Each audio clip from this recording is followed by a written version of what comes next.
Hello friends, welcome to our YouTube channel TSP classes. तो कैसे हैं आप सब?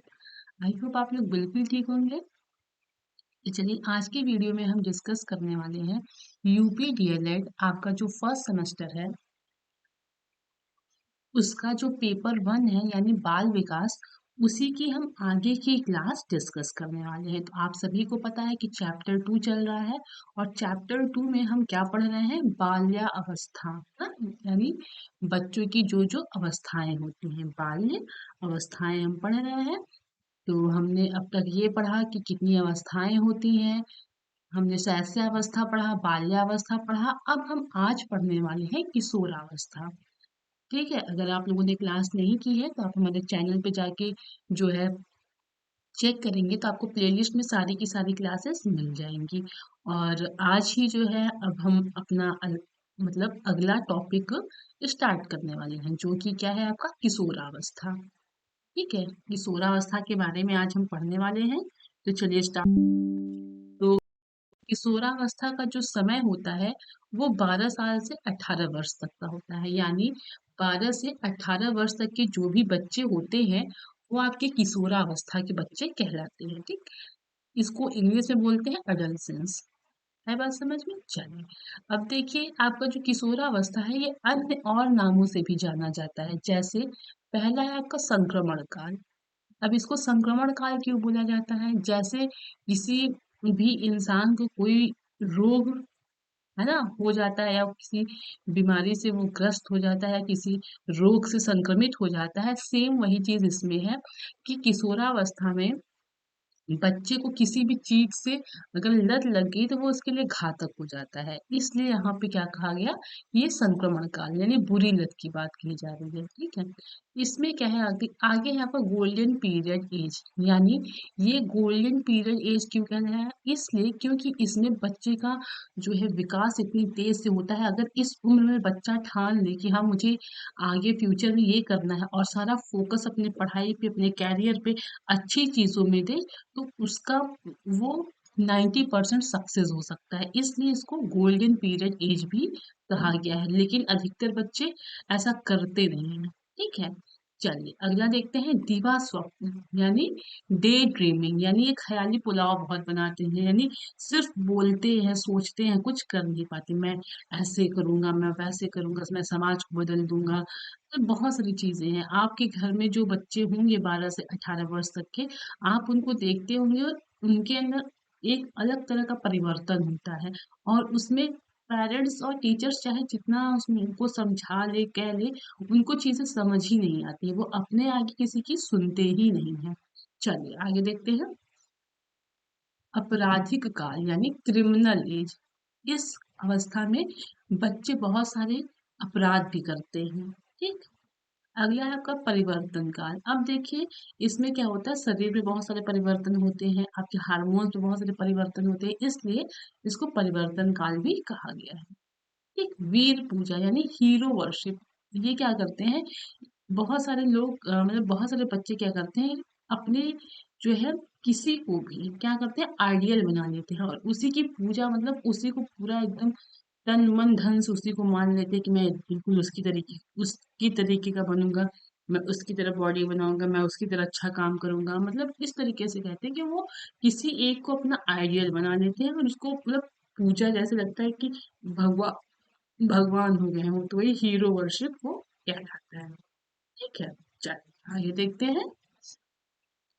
अब हम देखेंगे अडल्सेंस जो है ना, अडल्सेंस आपका लैटिन भाषा है और इसका अर्थ होता है परिपक्वता की ओर बढ़ना। यानी बाल्यावस्था में था बच्चा, अब वो मैच्योरिटी की तरफ बढ़ रहा है, यानी वो परिपक्व हो रहा है धीरे धीरे। इसलिए एडolescence को हिंदी में कहा गया परिपक्वता की ओर बढ़ना, और इंग्लिश में है आपका टू ग्रो टू मैच्योरिटी।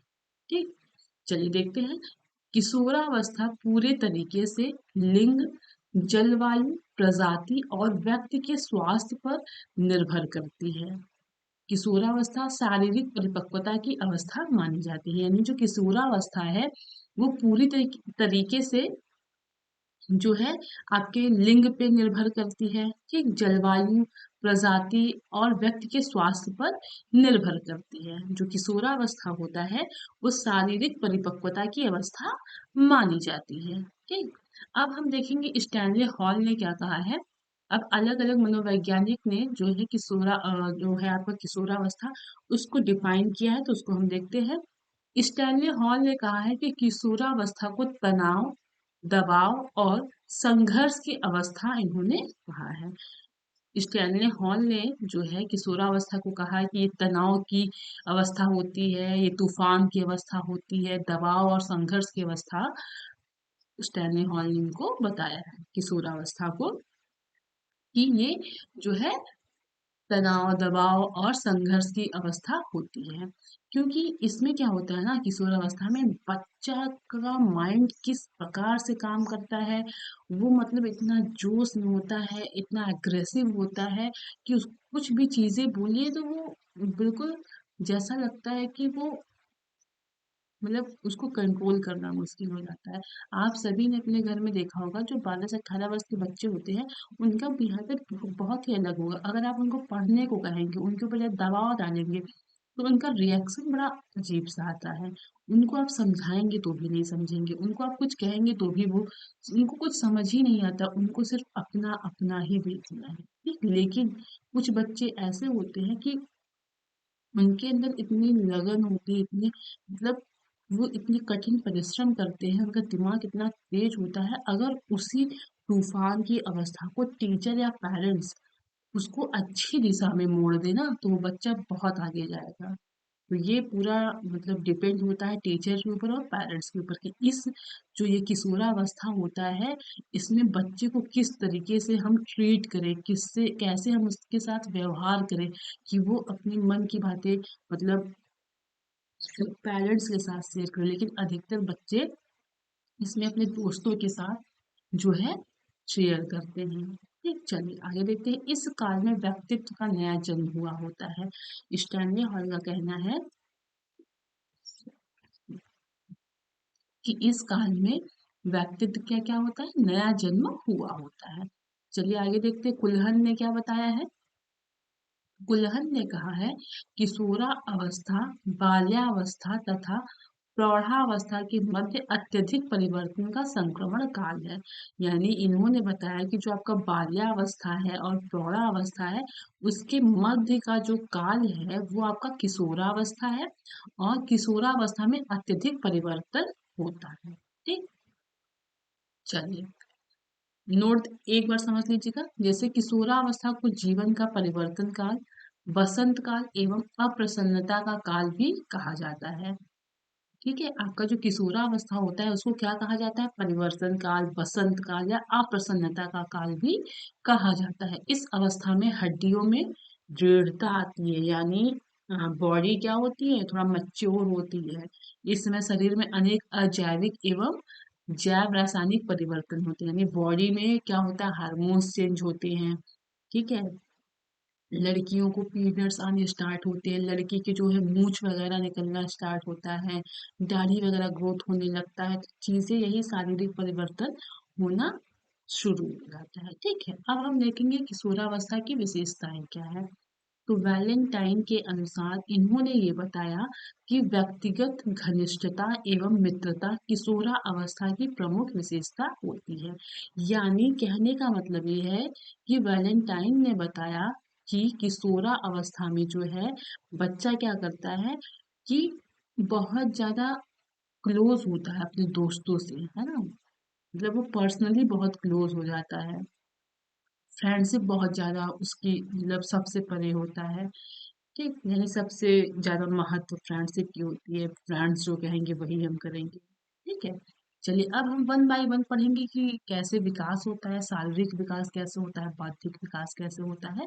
तो वन बाय वन हम चीज़ें अच्छे से समझते हुए चलेंगे। तो देखिए शारीरिक विकास के बारे में, तो तीव्र शारीरिक विकास होता है, यानी बॉडी में क्या होता है, बहुत तेजी से शारीरिक विकास होता है। ठीक है, किशोरों के भार व लंबाई में अचानक से तेजी के साथ वृद्धि होने लगती है। यानी क्या है कि लड़के लड़कियों में क्या होता है, उनकी वेट बढ़ने लगते हैं, उनकी लंबाई जो है बढ़ने लगती है। ठीक है, काल्सनिक के अनुसार ये एक मनोवैज्ञानिक है। इन्होंने कहा इस उम्र में बालक एवं बालिका दोनों को अपने शरीर एवं स्वास्थ्य की अत्यधिक चिंता रहती है।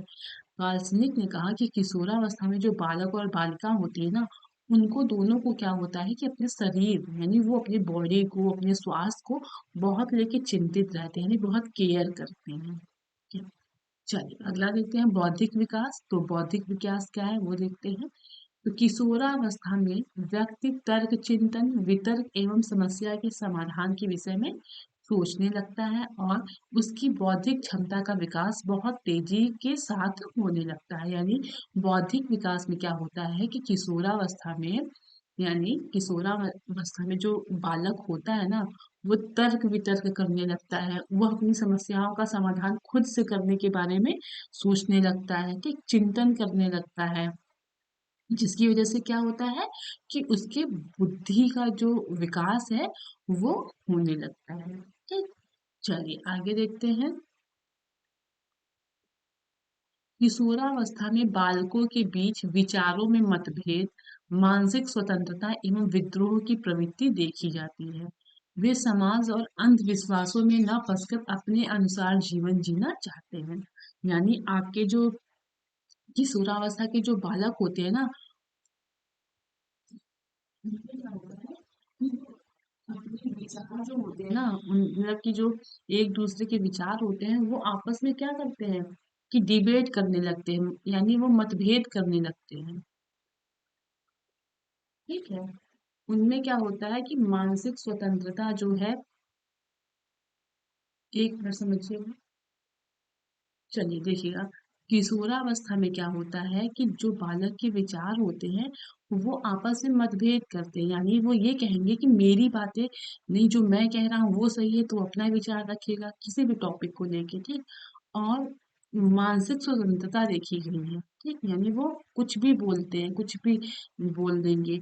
उनके अंदर विद्रोह की प्रवृत्ति देखी जाती है, कुछ भी गलत हो और तुरंत एग्रेसिव हो जाएंगे, अरे ऐसे होना चाहिए, नहीं ये गलत है, ऐसा वैसा ये चीज है। ठीक, और समाज और अंधविश्वासों में ये फँसते नहीं हैं, यानी समाज में अंधविश्वास जो भी है वो उसमें फँसते नहीं हैं, बल्कि क्या करते हैं वो अपने अनुसार लाइफ को वो जो है जीते हैं। ठीक, अगला है आपका कल्पनाशीलता। तो कल्पनाशीलता में क्या है, इस समय बालक दिवा स्वप्न बहुत देखते हैं, यानी ये डे ड्रीमिंग करते हैं, यानी ये जो है क्या करते हैं कि सोचते बहुत ज्यादा है, कुछ कर नहीं पाते हैं। ठीक, यानी कि ये सिर्फ ख़याली पुलाव बनाते हैं कि मैं ऐसे करूँगा, मैं पढ़ के इतना कर लूँगा, मैं सारा काम कर लूँगा, मम्मी तुम परेशान मत हो, मतलब सिर्फ बोलते हैं, कुछ कर नहीं पाते हैं।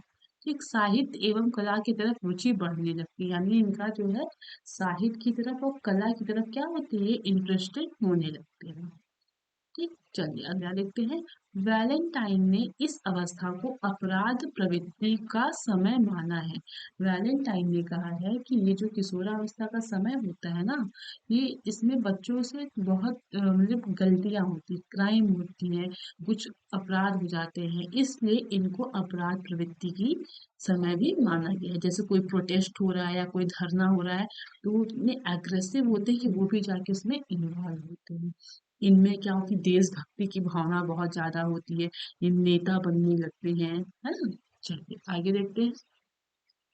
किशोरावस्था में बालक आदर्श व्यक्तियों, राजनेताओं, फिल्म जगत के सितारों का अनुसरण तथा गुणगान करना शुरू कर देते हैं। यानी किशोरावस्था में क्या होता है कि बच्चे जो आदर्श व्यक्ति हैं उनका, या जो पॉलिटिक्स वाली राजा, सॉरी, पॉलिटिक्स के जो नेता वगैरह हैं, या फिल्म जगत के जो भी हीरो हैं या हीरोइन हैं, उनको फॉलो करने लगते हैं और उनकी गुण गाने में, उनके बारे में अच्छा अच्छा बोलना शुरू कर देते हैं।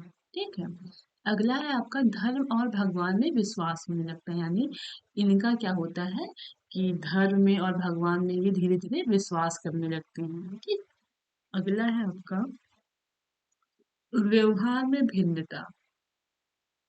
तो इस अवस्था में बालकों के संवेगों में बहुत तेजी के साथ परिवर्तन होता है और उनका व्यवहार अलग-अलग समय पर अलग-अलग दिखाई देता है। यानी किशोरावस्था में क्या होता है कि बालक के जो इमोशन होते हैं ना, संवेग होते हैं ना, उसमें बहुत जल्दी चेंज हो जाता है, बहुत जल्दी परिवर्तन हो जाता है और उनका व्यवहार जो होता है वो अलग-अलग समय पर अलग-अलग दिखाई देता है। यानी कभी वो गुस्सा हो जाएँगे, कभी वो नॉर्मल हो जाएँगे, तो वही कहा जा रहा है कि इनके व्यवहार में विभिन्नता पाई जाती है, ठीक है?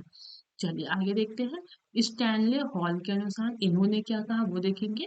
तो किशोरावस्था में शारीरिक, मानसिक, संवेगात्मक परिवर्तन अचानक से उभर कर आते हैं। इन्होंने कहा कि किशोरावस्था में जो है वो शारीरिक और मानसिक और संवेगात्मक जो परिवर्तन होता है ना, वो अचानक से आता है। कैसे आता है? अचानक से आता है। ठीक? चलिए आगे देखते हैं। किशोरावस्था में बच्चा आत्मनिर्भर बनना चाहता है। वह अपने व्यक्तित्व का निर्माण करता है। इस समय सीखा गया ज्ञान स्थायी ज्ञान रहता है जीवन भर के लिए। कहने का मतलब ये है कि किशोरावस्था में जो बच्चा होता है वो सेल्फ डिपेंड होना चाहता है, यानी वो आत्मनिर्भर बनना चाहता है। वह किसी पे बोझ नहीं बनना चाहता है। और किशोरावस्था में क्या होता है कि बच्चे के पर्सनालिटी का डेवलपमेंट होता है, यानी बच्चा का पर्सनालिटी का निर्माण होता है। ठीक, और आपके किशोरावस्था का जो समय है ना, उसमें जो बच्चा ज्ञान सीखता है या जो भी चीजें सीखता है वो स्थायी हो जाता है पूरे जीवन के लिए। इसलिए कहा जाता है अगर किशोरावस्था में बच्चे को नई दिशा या सही दिशा दिया जाए ना और उससे बच्चे से अच्छे से व्यवहार किया जाए तो वो इन फ्यूचर बहुत आगे तक जाएगा। ठीक, चलिए अगला देखते हैं। किशोरावस्था में समाज सेवा एवं देशभक्ति की भावना का विकास होने लगता है। यानी किशोरावस्था में क्या होता है कि बच्चे के अंदर समाज की सेवा और देशभक्ति इन सब चीजों का विकास होने लगता है। समाज सेवा जैसे कुछ भी हो रहा है, साफ सफाई है तो वहां पे वो लग जाएंगे। और देशभक्ति जैसे माने 26 जनवरी 15 अगस्त है तो उसमें भी वो बढ़ चढ़ के हर चीजों में हिस्सा लेते हैं, हर चीज को मैनेज करते हैं। तो वही कहा जा रहा है कि किशोरावस्था में समाज सेवा और देशभक्ति की भावना का वो विकास होने लगता है। अगला देखते हैं। रास के अनुसार तो रास के अनुसार देखते हैं। किशोर समाज के निर्माण व पोषण कार्य के लिए सबसे आगे रहते हैं। यानी जो रॉस जी ने कहा कि जो किशोरावस्था के बालक होते हैं वो समाज के निर्माण के लिए ठीक और अच्छे कार्यों के लिए वो क्या करते हैं, सबसे आगे रहते हैं। ठीक, चलिए आगे देखते हैं। किशोरावस्था में कामेंद्रियां पूरी तरह से विकसित हो जाती हैं। विपरीत लिंग की ओर आकर्षण चरम सीमा पर होता है। इसमें बच्चे अपने शरीर, वस्त्र, सुंदरता को शीशे के सामने बार बार देखते हैं। इसमें क्या होता है किशोरावस्था में कि इनकी जो इंद्रियां होती हैं यानी हार्मोन्स होते हैं वो डेवलप हो जाते हैं। गर्ल्स बॉयज की तरह अट्रैक्ट होती हैं और जो बॉयज होते हैं वो गर्ल्स की तरफ अट्रैक्ट होते हैं। ये किशोरावस्था में देखा गया है। ठीक, और जो है बच्चे अपनी बॉडी को लेके, अपने कपड़े को लेके, अपनी सुंदरता को लेके बहुत मतलब ध्यान देते हैं और बार-बार क्या करते हैं अपने मतलब शीशे के सामने खुद को देखते रहते हैं। ठीक, अगर आपके घर में कोई 12 से 18 वर्ष का बच्चा है, तो आप उसको ज़रूर देखिएगा। ठीक, चलिए आगे देखते हैं। विकास को प्रभावित करने वाले कारक यानी आपका जो डेवलपमेंट होता है उसको कौन कौन से कारक प्रभावित करते हैं। तो पहला है आपका वंशानुक्रम यानी हेरिडिटी। हेरिडिटी भी विकास को प्रभावित करता है। ठीक, अगला है आपका वातावरण भी करता है। फिर शिक्षण एवं प्रशिक्षण यानी लर्निंग एंड ट्रेनिंग भी आपके विकास को प्रभावित करता है। अगला है आपका अंतःस्रावी ग्रंथियां यानी जो आपकी ग्रंथियां होती हैं। और अगला है आपका पोषण यानी ये आपके वंशानुक्रम, वातावरण, शिक्षण एवं प्रशिक्षण, अंतःस्रावी ग्रंथियां और पोषण ये सब जो है क्या है विकास को प्रभावित करने वाले ये सारे कारक हैं। यानी ये सब विकास को प्रभावित करते हैं। इन सब के कारण क्या होता है विकास अच्छा भी हो सकता है, खराब भी हो सकता है, तीव्र भी हो सकता है और स्लो भी हो सकता है। ठीक है, चलिए तो आई होप आपको क्लास समझ में आई होगी। अब हम कल से वंशानुक्रम पढ़ेंगे। कल हमारी चैप्टर 2 की लास्ट क्लास रहेगी। तो चलिए मिलते हैं अब अगली क्लास में। तब तक के लिए आप नोट्स अच्छे से बनाते रहिए और क्लास करते रहिए। ठीक है, चलिए मिलते हैं अगली क्लास में। Okay, bye, thank you.